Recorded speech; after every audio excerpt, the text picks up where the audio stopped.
Hello and welcome to the next in the series of interviews with founders from the sharing economy. My name's Imran Azam and today we are very excited to be joined by Lisa Fox. Now many of you will have heard of Lisa. She's based over in Australia. She's one of the pioneers of the collaborative consumption movement over there with her venture OpenShed. So we're going to go through one of our 5-minute interviews, go through as many questions as possible. By the end of it, you'll know everything really you need to know about OpenShed and also Lisa herself. Obviously, Lisa needs to be on the line. Lisa, are you with us? I am. Hello. Hello, and welcome to the interview. Thank you. Okay, looking forward to it, yes?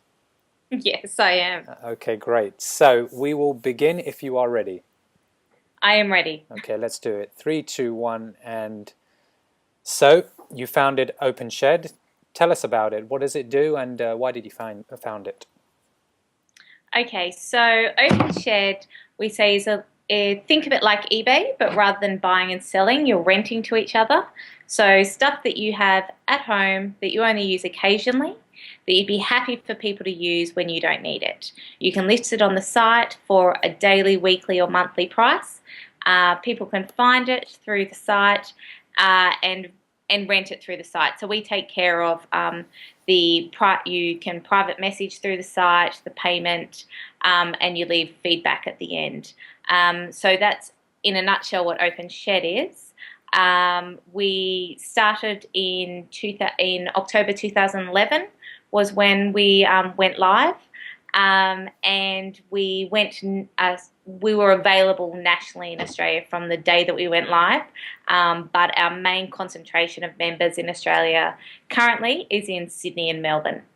Okay, and how many of you make up the team? There are 2 of us.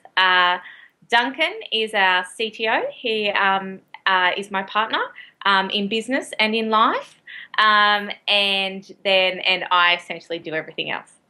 Wow, so you're in business and in life, right? So you get to see quite a lot of each other then.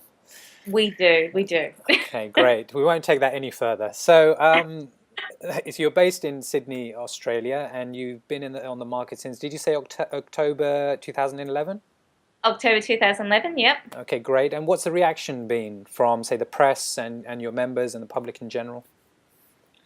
It really has been very positive. We every time that we have media in Australia, it certainly boosts our membership base. And essentially, we've had a mix of media in terms of the motivations that the media have picked up on, whether it's that saving people a bit of money, people making a little bit of extra money, that sort of micro entrepreneur. Also following through just in terms of that community building and just a new way of doing things. So definitely the Australian media really does like the Australian collaborative consumption space at the moment, and OpenShed is a kind of easy thing for them to pick up on and be able to promote to people, really. Okay, fantastic. Now, why don't you tell us a little bit about this project that you've got on go at the moment with Stocklands?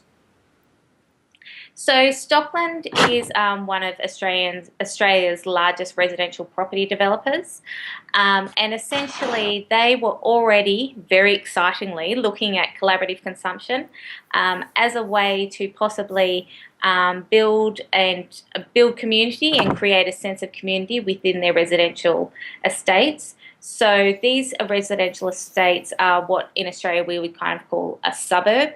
So between a couple of hundred to a couple of thousand homes, and what we're doing with them is creating a co-branded OpenShed for them. So their residents will be introduced to peer-to-peer sharing or peer-to-peer renting through OpenShed, and Stockland will be promoting that to their residents as a way for them to have a reason to talk to their neighbours, essentially. So we're really excited about it. I believe it's the first time it's been done anywhere in the world, this kind of relationship between a peer-to-peer rental site like OpenShed and a residential property developer. And it'll be really interesting to see what happens out of it. We're piloting in 5 communities around Australia, which is around about 50,000 homes. So it'll be really interesting to see what the marketing potential and all that kind of opportunity this raises. There's been a reasonable amount of PR in Australia, so yeah, where we can really take it. So yeah, watch this space.